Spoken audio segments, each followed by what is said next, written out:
வணக்கம். நீங்களும் உங்கள் அன்பு குடும்பமும் வாழ்க வளமுடன். ஒவ்வொரு நாளையும் நேர்மறையான எண்ணங்களோடு துவக்குவோம். இன்றைய தலைப்பு, வாங்க நம்மை சோதித்து பார்ப்போம். எப்படி சோதித்து பார்ப்பது? நம்மை பற்றி, நம்மளுடைய வாழ்க்கை எப்படி போகுது அப்படின்னு யோசித்து பாருங்க. நம்மிடமுள்ள நிறை குறைகளை உணர்ந்து பார்க்கலாங்க. அப்பப்போ நிறை இருந்ததுன்னா நம்மை பாராட்டி உற்சாகப்படுத்தி கொள்வோம். நம்மிடம் குறை இருந்ததுன்னா இனியும் நம் வாழ்க்கையில் நிகழாமல் பார்த்து கொள்வோம். நம்மை மாற்றி பார்ப்போம். வாழ்க்கை நிலை மிக சிறப்பாக உயருங்க. இது அனுபவத்தில் கண்ட உண்மை. நம்மை சோதித்து பார்ப்பதற்கான வழி இதுதாங்க. சில உதாரணங்களோடு பார்க்கலாம். இரவு தூக்கத்திலிருந்து ஆரம்பிக்கலாங்க. இரவு நேரமாக நம்ம படுக்கிறோமா, அதாவது 9லிருந்து 10 சிறப்பு. நம்ம தூங்குவதற்கான நல்ல நேரம். காலையில் சீக்கிரம் 6 மணிக்கு எழுறோமா, 6 மணிக்குள்ளே எழுந்திரிச்சோம் அப்படின்னாலே சிறப்பு.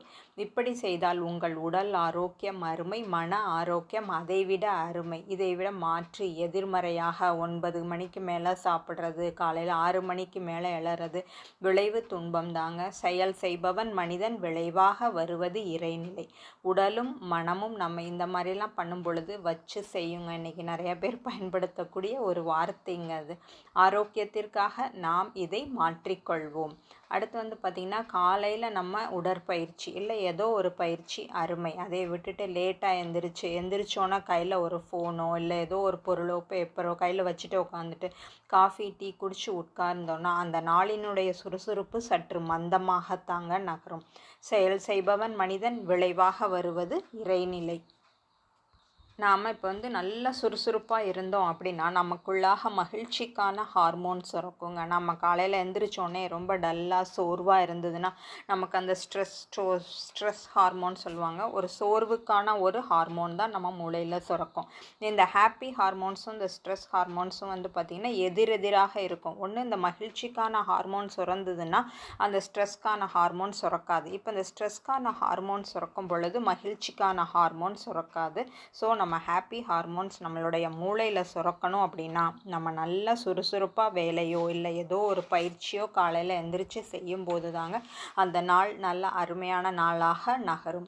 சாப்பாடு எடுத்துக்கிட்டோன்னா பசித்து சாப்பிட்டால் அருமை, ஜீரணம் அற்புதமாக ஆகும். அதுவே நம்ம ஒரு மொபைல் இல்லாமல் சாப்பிட்டாலும் அருமை. உணவின் சுவையை நாம் நன்கு உணர முடியும்.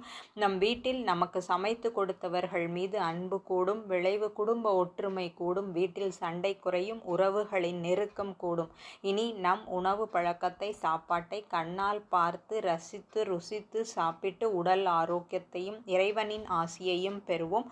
குடும்ப ஒற்றுமையையும் பெருக்கிக் கொள்வோம். மாறாக உணவை பார்க்காமல் ரீல்ஸை பார்த்துட்டு சாப்பிட்டாலும் பேசிக்கொண்டே சாப்பிட்டாலும் விளைவு பல மடங்கு துன்பத்தை தாங்க கொடுக்கும். நம்ம விழிப்பு நிலையில் பழகுவோம்.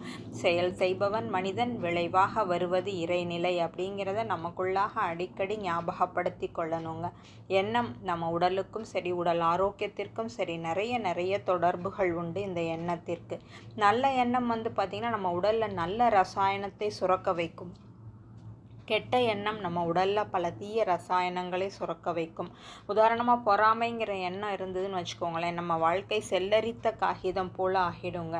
அதே மாற அன்பும் கருணையுமான எண்ணம் நம் உடலில் நிறைய நன்மைகளை கொடுக்கும். முகத்தில் நல்ல ஒரு பொழிவு, கண்களில் ஒளி, நம்ம சுரபிகளினுடைய பணி சிறப்பு, இருதயம் ஒரு அன்பானதாக மாறும். உடல் உறுப்புகள் எல்லாமே ரொம்ப சந்தோஷப்படுங்க. அன்பும் கருணையுமான எண்ணத்தை நாம் வைத்திருக்க பழகும் பொழுது நாம் அன்பானவர்களாக எண்ணங்களை வைத்திருப்போம். செயல் செய்பவன் மனிதன், விளைவாக வருவது இறைநிலை.